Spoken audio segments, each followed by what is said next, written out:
Senhor presidente, inicialmente designado que fui para coordenar e apresentar nesta comissão um relatório por determinação constitucional e também regimental, avaliando todos os problemas, deformações, e não apenas isso, mas os impactos que isso exerce sobre a vida das pessoas, é disso que se trata.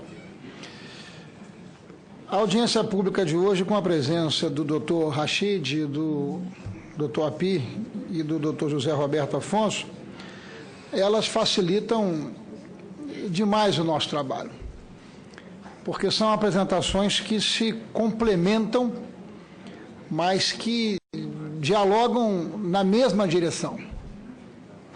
Elas são convergentes na interpretação e na razão de que nós estamos mergulhados num verdadeiro sanatório.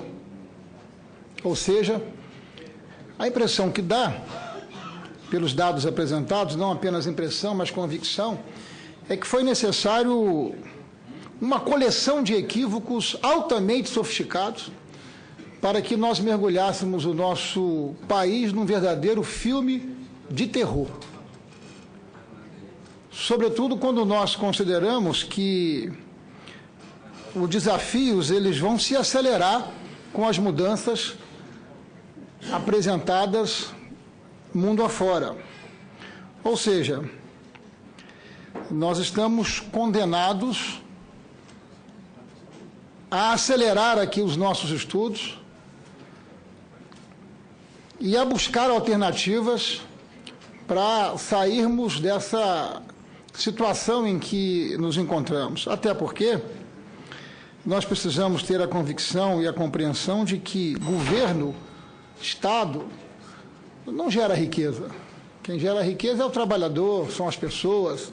Quem gera riqueza são os empreendedores. O Estado deve organizar a sociedade, organizar a arrecadação desses recursos, a distribuição dos mesmos e escalonar de maneira prioritária os investimentos mais importantes e necessários para a sociedade. A reunião de hoje, ela facilita muito a minha vida, senhor presidente. Facilita muito.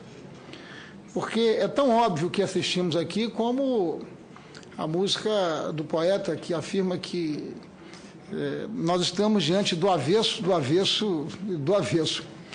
E a insistência na manutenção do mesmo é como acreditar que fazendo o mesmo os resultados serão diferentes. Não. Se nós continuarmos fazendo o mesmo, os resultados não serão os mesmos. Se nós continuarmos fazendo o mesmo, os resultados serão exatamente o que foi apresentado aqui. Ou seja, esse debate não é novo, esse debate ele é um debate antigo, mas eu acho que nós estamos diante de uma necessidade inadiável. Ou seja, nós estamos diante de um sistema que é obsoleto, que é complexo, que é regressivo, que é anticompetitivo, que é anti-emprego e que produz desequilíbrio federativo. Ou seja, tudo que nós não precisamos, nós identificamos no sistema tributário do nosso país. Ou seja, nós estamos com um sistema tributário de 1965, nós estamos com leis trabalhistas de 1943 e nós estamos imaginando que dessa forma nós vamos dar solução para os gravíssimos problemas do Estado brasileiro, finalizando claramente uma frase que é histórica e que é muito boa, que o Brasil não é um país para amador. Isso aqui é coisa para gente muito profissional, para poder empreender, para poder gerar emprego, gerar oportunidade, gerar prosperidade num sistema como esse.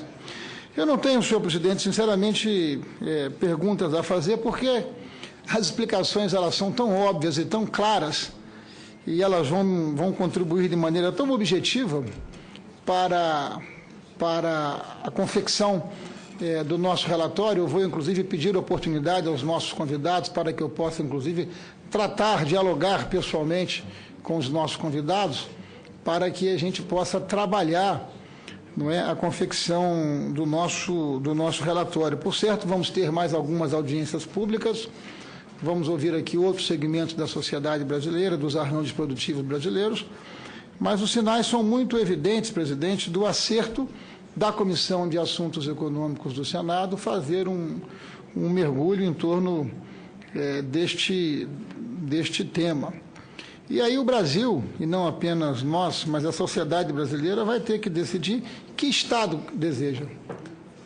Eu acho que essa é a pergunta óbvia, porque quando nós vemos aqui o doutor Api apresentar o óbvio e o racional em torno do IVA, que alíquota esse IVA deve ter, isso está subordinado a um debate e uma decisão que a sociedade brasileira precisa fazer sobre que Estado ele quer construir, à luz das suas complexidades, enfim, dos seus desafios. De modo, senhor presidente, que eu não tenho pergunta a fazer, eu tinha até ensaiado aqui fazer uma pergunta, mas é algo do tipo que foi muito falado aqui, ou seja, a cumulatividade presente no nosso sistema tributário dá incentivos para a verticalização da produção como forma de minimizar o peso da tributação nas empresas. E por que nós precisamos focar? Porque nós não podemos ter preconceito contra aqueles que geram emprego, aqueles que geram prosperidade no país,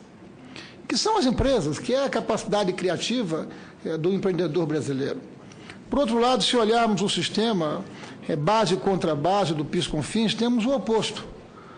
Quer dizer, há um incentivo para que as empresas terceirizem parte da produção para uma empresa de lucro presumido ou simples, como forma de minimizar custos tributários. Ou seja, foi enfocado aqui que até mesmo o regime simplificado, ele se apresenta com enormes injustiças.